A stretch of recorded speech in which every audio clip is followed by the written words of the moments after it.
Salut tout le monde, c'est DBKiller, j'espère que vous allez bien. Aujourd'hui, on se retrouve pour une vidéo dans laquelle on va parler des rêves. Que ce soit des rêves bizarres, des rêves qui ont prédit le futur, des rêves avec des expériences paranormales dedans. On va en parler aujourd'hui. Si vous aussi vous avez vécu des rêves, n'hésitez pas à me dire en commentaire, ça me ferait très plaisir d'avoir vos expériences et ça, vraiment ça serait cool. Donc on commence tout de suite par un rêve qui a prédit le futur et en plus c'est très récent.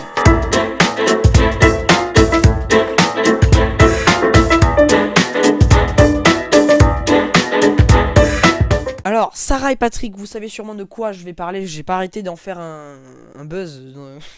En fait, j'ai pas arrêté d'en parler tout simplement. Une nuit, me demandez pas pourquoi, j'ai fait un rêve où on était, Sarah, Patrick et moi, ensemble, et on se tenait la main et on sautillait dans une forêt. On sautillait dans la forêt comme ça, et là, j'ai une envie qui me prend. Je sais pas, je sais pas d'où ça sort, donc je fais ça comme ça du coup. Et je détache mes mains de Patrick et Sarah, et je mets celles de Patrick et Sarah ensemble. Ils se regardent, et ils s'embrassent. Sauf que quelques jours plus tard, qu'est-ce qui se passe? Mais qu'est-ce qui se passe? Vas-y, raconte-nous, Michel. Eh ben, ils se mettent ensemble, mon gars. Je comprenais pas. Je commençais à me rappeler du rêve que j'avais fait cette nuit-là. Et je me suis dit... What? Donc je leur ai expliqué, ils étaient sur le cul. Comme moi, j'étais sur le cul. C'est le premier rêve que j'ai fait qui a prédit le futur. Et en attendant, bah, ils sont pas embrassés, mais c'était un signe. Je savais pas pourquoi, c'est un signe. On peut dire que c'est un signe quand même.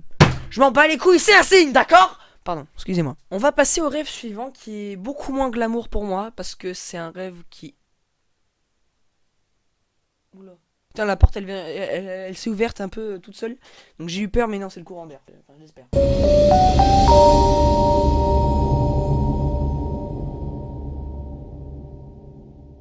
Là, c'était un rêve qui parlait d'une expérience étrange. C'était quand j'étais en vacances chez mon cousin et mon cousin me faisait jouer à des jeux auxquels j'étais beaucoup trop petit pour jouer.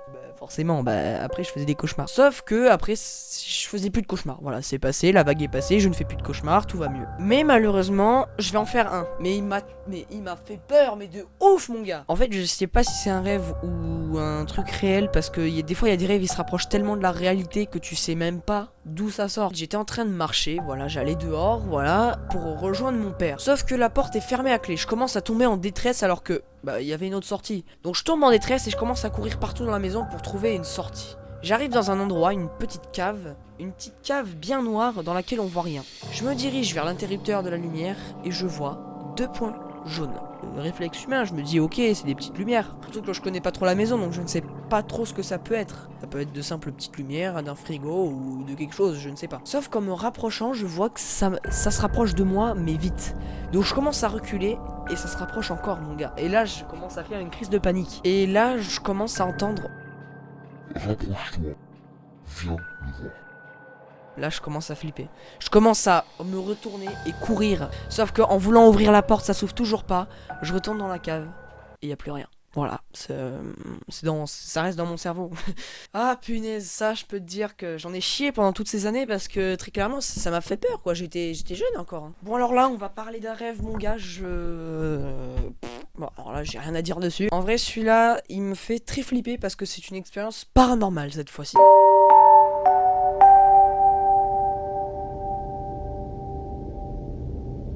J'étais en train de dormir, j'étais dans mon lit, assis, posé. Là, j'entends des bruits de pas. Je me dis basique, voilà, c'est ma mère qui marche dans le salon ou alors qui va chercher un truc à prendre dans le frigo. Donc voilà, j'essaye de me rendormir. Sauf que j'entends un énorme coup sur le mur. Là, je commence à flipper. Et je me lève de mon lit et je vais aller chercher à voir. Sauf que sur mon passage, je vois un contour blanc qui fait un dessin humain. Je prends mon truc dans le frigo, quoi. Je prends à boire.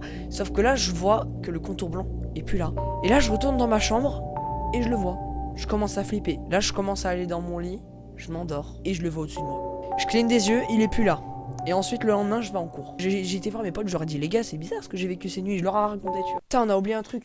Voilà. Je leur explique ça, ils me disent, what the fuck, mec, t'as sûrement dû rêver. Sauf que là, je suis vraiment réveillé, je le sais. Le lendemain, dans ma chambre, j'entends un bruit très bizarre. C'était la sonnerie d'un téléphone. Sauf que il n'y avait pas de téléphone dans la chambre. Surtout que c'était une époque assez lointaine, je crois, j'avais 4 ans. Et j'avais pas de téléphone à ce moment-là. Le téléphone de ma mère, il était avec ma mère. Pareil pour celui de mon père. Donc du coup, je commence à bien flipper et j'entends la sonnerie du téléphone alors qu'il n'y a rien dans la chambre. Je commence à dire, maman, arrête. Alors que, au final, elle y est pour rien, quoi. Enfin, je veux dire, elle me dit, ok, bizarre. Mais attention, ça s'est passé dans la vie réelle. Ensuite, je vais dormir. Voilà, je vais passer une petite nuit. Et quand je me réveille dans le rêve, j'entends cette sonnerie. Que dire à propos de cette anecdote? Je ne sais pas du tout. Bref, voilà les amis, c'est tout sur mes anecdotes de rêves assez bizarres. Voilà, j'espère que ça vous a plu. Si ça vous a plu, je vous invite à mettre un petit pouce bleu et à vous abonner à ma chaîne YouTube. Il y a une grosse vidéo cache-cache qui arrive. Normalement, elle sera pas sortie à l'heure à laquelle je tourne cette vidéo, elle est pas sortie. Il y a beaucoup de monde qui a participé, je vous mets la photo de groupe au montage. Et franchement, dites-moi vos expériences de rêve en commentaire. Très clairement, c'est un truc qui m'intéresse beaucoup en ce moment. Je commence à réfléchir là-dessus et je me dis, je prends du recul. Donc bref, voilà, merci d'avoir regardé. Sur ce, c'était DB Killer et ciao tout le monde.